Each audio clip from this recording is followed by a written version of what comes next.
Tabungan Perumahan Rakyat atau TAPERA sebesar 3%. Kebijakan ini diatur dalam Peraturan Pemerintah Nomor 21 Tahun 2024 tentang perubahan atas PP Nomor 25 Tahun 2020 tentang penyelenggaraan TAPERA. Rencana pemotongan gaji karyawan untuk TAPERA secara resmi ditolak oleh Konfederasi Serikat Buruh Seluruh Indonesia atau KSBSI. Kita bahas malam ini bersama Presiden KSBSI Eli Rosita Silaban. Mbak Eli, selamat malam. Malam Mas, apa kabar? Saya alhamdulillah baik. Kita langsung berbicara bagaimana sebenarnya tanggapan dari KSBSI terhadap kebijakan TAPERA ini? Ya, ini memang sangat mengejutkan dan mengagetkan ya, terutama bagi buruh. Buruh yang dalam kategori masih menerima upah minimum dan tiba-tiba tanpa ada sosialisasi yang maksimal yang dilakukan oleh pemerintah, kita dalam tanda kutip dipaksa untuk mengiur eh, dan itu wajib gitu, tidak sukarela. Dan kita ini mengiur, menabung, tapi kita tidak bisa mengambil uang kita ini dalam jangka waktu tertentu karena memang saya membacanya di situ itu kita menabung sampai usia 58 tahun. Tapi siapa yang bisa menjamin bahwa kita itu nanti bisa mendapatkan akses perumahan kan? Di Mhm. mana lahannya gitu. Lalu kita melihat dari jauhnya setelah Undang-Undang Nomor 4 Tahun 2016 diciptakan ada, lalu PP-nya kan turun 4 tahun kemudian, tahun 2020. Lalu 4 tahun kemudian sekarang ada lagi PP yang baru dan swasta, pekerja swasta atau BUMN dan BUMD itu akan mengiur sejak 2027.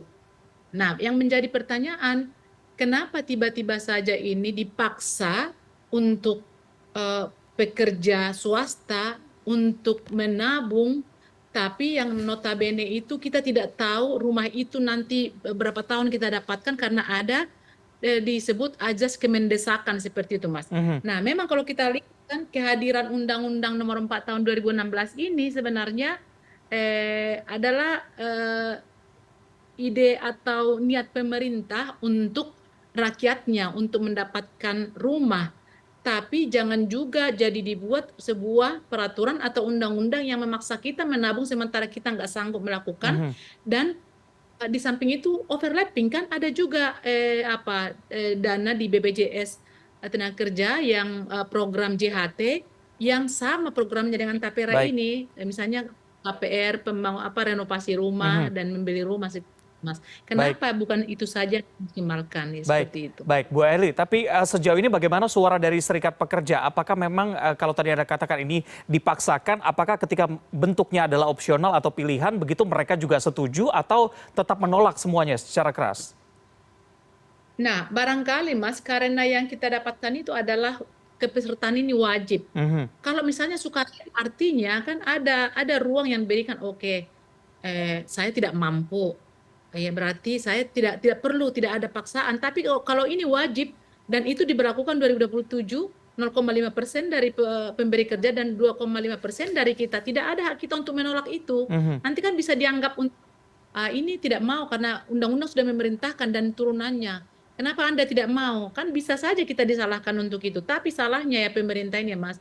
Kenapa sih berulang-ulang melakukan hal seperti ini tanpa konsultasi yang maksimal dengan pemangku kepentingan? Mhm. Jangan dikira 2,5% itu kalau misalnya upah rata-rata 5,5 juta 60 ribu di Jakarta misalnya.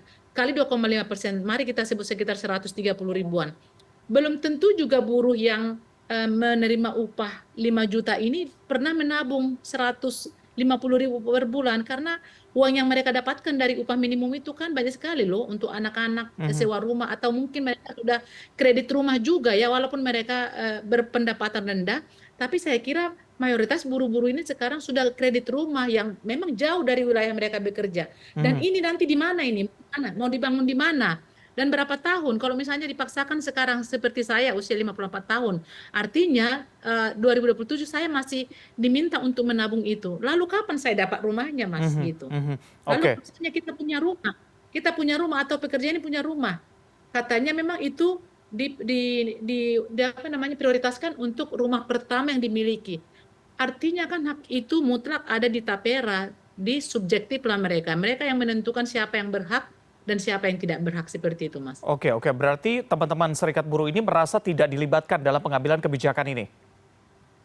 Dulu Mas, tahun sebelum undang-undangnya ada, sebenarnya kan sudah pernah ada sosialisasi. Mhm, Tapi bukan berarti kita dilibatkan ya mhm, dengan mhm, sebenarnya kita itu mau mengapa nanti gitu. mhm. Nah, tiba-tiba kan ada isu-isu yang lain. Lalu masuk tahun 2019 akhir ke 2020 saat dikeluarkannya PP ini, PP-nya turunannya kita dihadapkan dengan COVID dan Omnibus Law. Jadi kita lupa ini ya. Baik. Lalu kita masih menghadapi, kalau untuk khusus buruh ya, kita masih di Omnibus Law, tapi di masyarakat ini sekarang kan ada kasus Vina, ada kasus Densus, ada kasus yang lain, dan ini sebenarnya ada apa gitu? Mhm, Kenapa tiba-tiba kita zigzag lah ini kehidupan ini, kita harus baik. dipaksa tiba-tiba, kita tadinya sudah fokus dengan isu tertentu yang sedang booming sekarang, tapi tiba-tiba sekarang kita harus konsentrasi dengan isu ini karena mayoritas buruh, atau saya bisa mengatasnamakan anggota kami yang ada di beberapa provinsi, puluhan provinsi sekarang, Mas, Mhm, mereka itu saya untuk tetap berkata atau melakukan segala upaya untuk menolak ini, Mas. baik. Jadi kalaupun tadi Pak Bambang Sud mengatakan ya itu direvisi, memang perlu, saya terima kasih karena beliau Baik. mengatakan sosialisasi, tapi kan eh, apa masih bisa dilakukan mereka, atau misalnya itu akan diserahkan kepada DPR selanjutnya atau Baik. dengan Bapak selanjutnya gitu kan. Jadi Baik, kita baik. memang ya agak susah sekarang Baik. melihatnya, Bu Mas. Eli, mungkin singkat saja karena waktu kita terbatas. Apa yang menjadi kekhawatiran Anda dan juga teman-teman buruh terhadap tapera ini?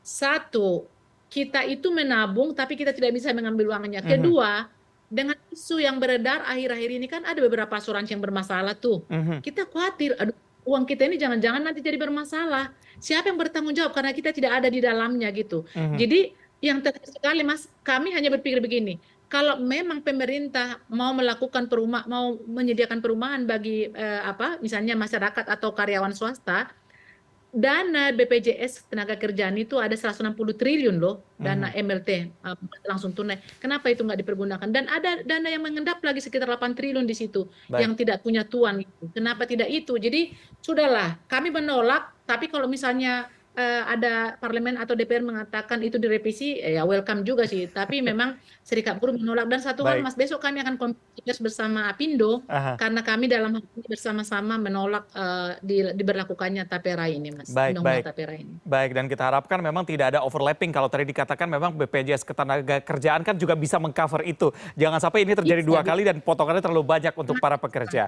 Baik, terima kasih mungkin sudah berbincang malam hari ini bersama kami Presiden KSBSI Eli Rosita Silaban. Selamat malam.